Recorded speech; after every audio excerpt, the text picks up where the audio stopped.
আসসালামু আলাইকুম। Hello everyone, সবাইকে স্বাগতম আজকের ভিডিওতে। আশা করি সবাই ভালো আছেন। তো আমি আজকে কথা বলবো আমাদের যেই এর আগে ক্লাসটা নিয়েছি ইন্ট্রোডাকশন নিয়ে ৪ টা পার্ট নিয়ে। যে ৪ টা পার্টে হচ্ছে আমরা ইন্ট্রোডাকশনটা লিখবো এবং এটা ওই ৪ টা পার্টে হচ্ছে আমরা ভূমিকাটা শেষ করতে হবে। এগুলো হচ্ছে প্র্যাকটিস করবো আজকে আমরা।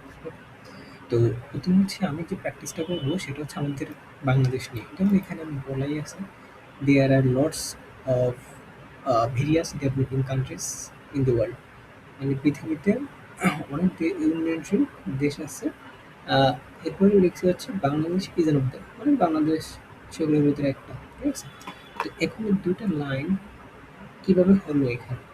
তো আমি আগের ক্লাসে যেটা পড়াইছিলাম আমাদের যে জেনারেল স্টেটমেন্টটা আমি প্রথম কি বলছিলাম সেটা হচ্ছে আমাদের প্রথমে হচ্ছে বাংলাদেশ যেহেতু একটা দেশ, এটাকে আমরা ক্লাসিফিকেশন করে ফেলবো। তো আমরা এখানে ক্লাসিফিকেশন করছি।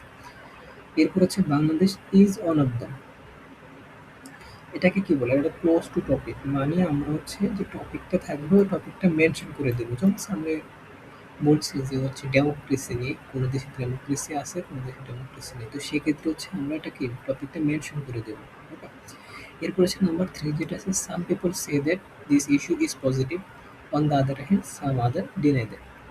মানে হচ্ছে এখানে হচ্ছে আমাদের নিউট্রাল থাকতে হবে। মানে কিছু মানুষের পজিটিভ দিক বলবে কারণ, আবার কিছু মানুষ হচ্ছে এটা এড়িয়ে যাবে, হ্যাঁ? বা হচ্ছে নেগেটিভ দিকে এরকম সামথিং বলবে। ঠিক আছে?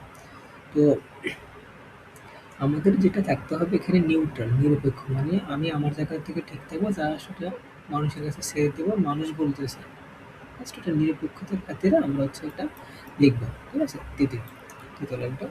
এরপর হচ্ছে যেটা থাকে যেটাকে রিস্টেটমেন্ট বলে আর কি। লাস্ট যেটা আছে to reach a logical conclusion I have to detail both the aspect of the issue.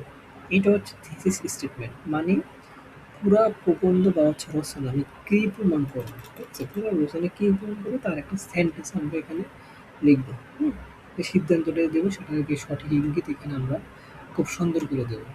এটা হচ্ছে আপনি বাংলাদেশ পারেন, বা হচ্ছে আপনি লিওনেল মেসি পারেন, হ্যাঁ? বা হচ্ছে আপনি ডেমোক্রেসি নিয়ে পারেন, বা এনভায়রনমেন্ট, কালচারাল একটা দেশের যে কোনো দেশ নিয়ে এই ৪ টা স্টেটমেন্ট হচ্ছে আপনি করতে পারেন। ঠিক আছে?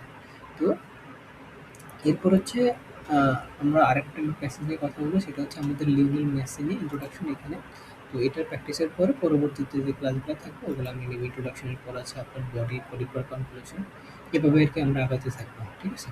আর হচ্ছে there are many famous football players in the world who have achieved great success through their talent and hard work. এখানে হচ্ছে আমরা কি করছি, এখানে জেনারেল স্টেটমেন্ট দিয়ে বিষয়টা ক্লাসিফিকেশন করে দিচ্ছি। ঠিক আছে? এরপর হচ্ছে নাম্বার 2 যেটা আছে Lionel Messi is one of the greatest football players among them. He is admired and respected by millions of the people around the world. এখানে হচ্ছে আমরা ক্লোজ টু টপিকটা আনছি, যেটা হচ্ছে আপনার টপিকটা আমরা মেনশন করে দিছি। ঠিক আছে? এরপর হচ্ছে ৩ নম্বর লাইন যেটা আছে some people say that Messi is the greatest footballer of all time while others believe that three are other people who deserve the same recognition. এখানে আপনারা নিরপেক্ষ হচ্ছে। ঠিক আছে? যেটাকে বলে আমরা নেগেটিভ স্টেটমেন্ট। মানে কেউ ভালো দিক বলবে, কেউ খারাপ দিক বলবে। ঠিক আছে?